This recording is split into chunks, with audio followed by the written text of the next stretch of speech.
Salah satu hal yang bisa mengubah hidup kita secara total adalah melepaskan perasaan benci, sakit hati kepada orang lain atau bahkan diri kita sendiri, sehingga menggantinya dengan perasaan yang berharga, penuh cinta, dan inspirasi. Halo, aku Kiki, dan kita berada di ruang inspirasi yang mungkin bisa membantu kamu untuk mendapatkan perspektif baru tentang hidup dan hidup lebih penuh inspirasi, bebas, penuh cinta, kebahagiaan, kegembiraan, dan kebaikan. Perasaan sakit hati, memendam sedih, kemudian perasaan kecewa terhadap orang lain, rasa-rasanya tidak akan ada habisnya. Terjadi pertempuran mental dan emosional yang luar biasa yang menguras energi kita habis-habisan. Bahkan perasaan itu bisa timbul terhadap diri kita sendiri, membenci diri kita sendiri, merasa tidak berharga, merasa tidak berdaya, merasa kosong, merasa hampa, dan merasakan sakit yang luar biasa. Kenapa aku bisa seperti ini? Tentu saja perasaan-perasaan ini akan menghentikan langkah kita menuju tujuan-tujuan hidup besar kita. Sehingga akhirnya hidup kita mandek. Dan kadang kita nggak ngerti sebabnya kenapa. Nah, aku punya 3 tips yang mungkin bisa membantu kamu. Karena 3 tips ini keren banget.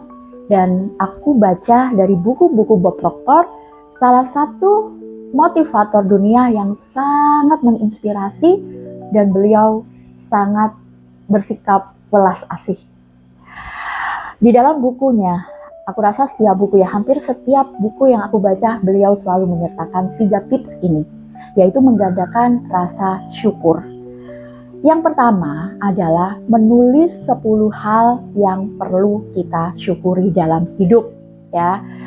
Menulis ini adalah langkah sangat penting untuk pembebasan jiwa kita dan terapi mental serta emosional kita.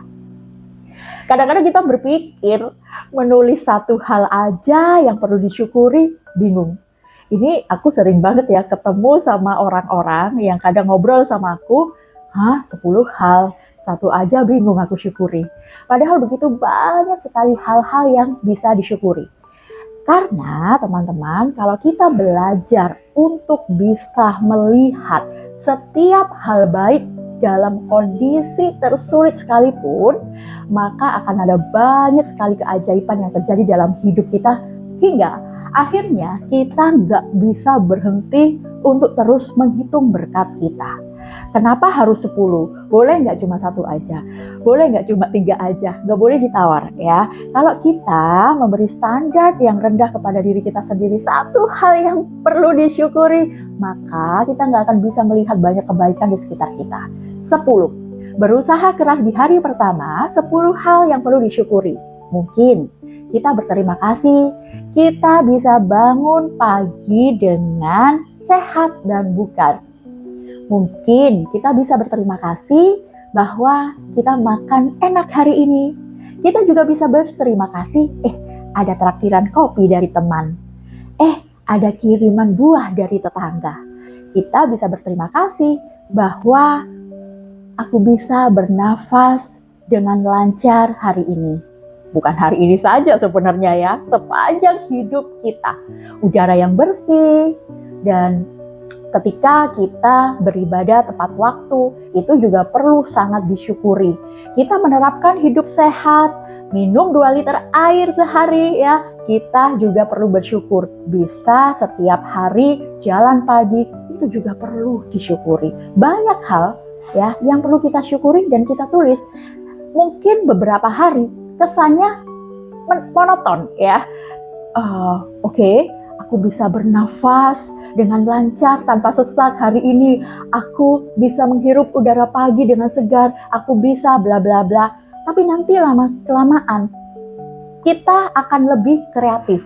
Kita akan mengingat hal-hal baik, bahkan ya prestasi-prestasi yang lalu yang sempat kita lupakan dan menjadi hal yang sangat-sangat menggembirakan dan membuat kita memiliki mood yang baik. Tulis 10 hal ini. Yang kedua adalah mengirimkan 3 cinta kepada orang yang mengganggu pikiran kita. Menurut Bob Proctor, akan sangat rugi sekali ketika kita menaruh dendam, menaruh kebencian, menaruh rasa sakit hati kepada orang lain, karena tidak akan membawa kita kemana-mana dan hidup kita mentok dan mandek. Padahal banyak sekali keberlimpahan di luar sana yang perlu kita tarik dan kita bisa menjadi sangat luar biasa sekali perubahan hidupnya ketika kita bisa melepaskan emosi-emosi itu di dalam batin kita. Rasa-rasanya mengirimkan cinta kepada orang yang kita sebel banget rasanya ya. Kita tuh masih marah, kita masih sangat-sangat sakit hati misalkan.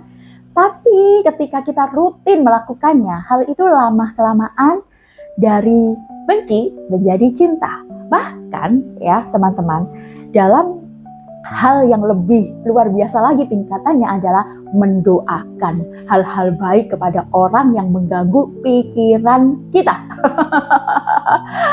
Aduh, mengirim cinta aja agak sulit. Ini disuruh mendoakan yang baik-baik dan segala hal itu kembalinya ke kita kok.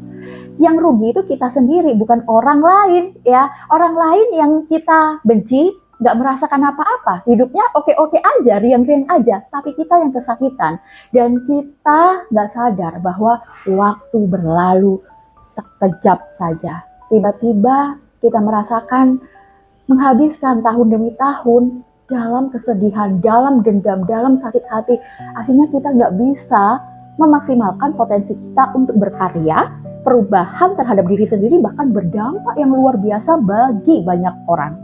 Ya, mengirimkan cinta itu membayangkan wajah orang yang mengganggu pikiran kita dan memenuhinya dengan cinta.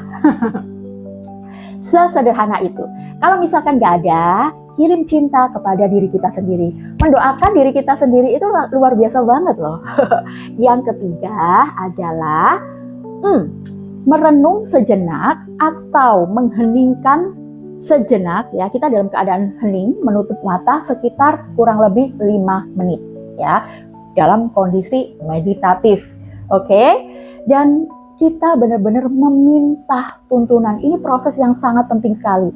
Awal-awalnya dulu aku remehkan gitu ya, aduh nggak bisa nih terfokus, terkonsentrasi 5 menit aja, rasanya pikirannya berisik banget. Tapi ternyata ketika semakin dilatih, pikiran itu makin diem, makin hening ya. Dan akhirnya teman-teman yang terjadi adalah ketika kita meminta tuntunan ya, tuntunan kepada yang maha besar, kita meminta petunjuk, kita bilang bahwa saya mendengarkanmu, aku meminta dituntun untuk mendapatkan hal-hal terbaik, untuk melepaskan kebencian dalam diriku, untuk hari ini berjalan sangat lancar sekali. Diam, hening sejenak, lama-kelamaan kita akan merasakan bisikan halus yang menuntun kita. Tiba-tiba aja ada ide harus ngapain, tiba-tiba aja ada inspirasi harus ngapain, dan intuisi kita semakin peka. Lama-lama teman-teman, konflik kita terhadap orang lain akan melebur, terurai, dan kita dalam perasaan damai, netral ya. Dan yang paling indah adalah kita nggak mudah untuk menghakimi orang lain, kita nggak mudah untuk menilai orang lain ya, apapun itu, misalkan hal-hal itu menurut kita atau menurut masyarakat itu bersikap buruk atau hal-hal yang mengandung negativitas, kita nggak akan mudah untuk orang ini enggak, netral aja, ya sudah, karena kadang kita nggak ngerti loh pertempuran apa yang terjadi dalam pikiran mereka, termasuk diri kita sendiri. Ya, kita akan menghargai orang-orang yang juga benar-benar nggak berusaha untuk menilai dan menghakimi kita. Dan itu indah sekali rasanya, damai sekali, sehingga kita bisa fokus kepada produktivitas kita untuk meningkatkan kita menjadi orang yang lebih baik setiap harinya. Dan itu memang tugas kita sebagai manusia. Oke? Oke, sampai jumpa di video berikutnya.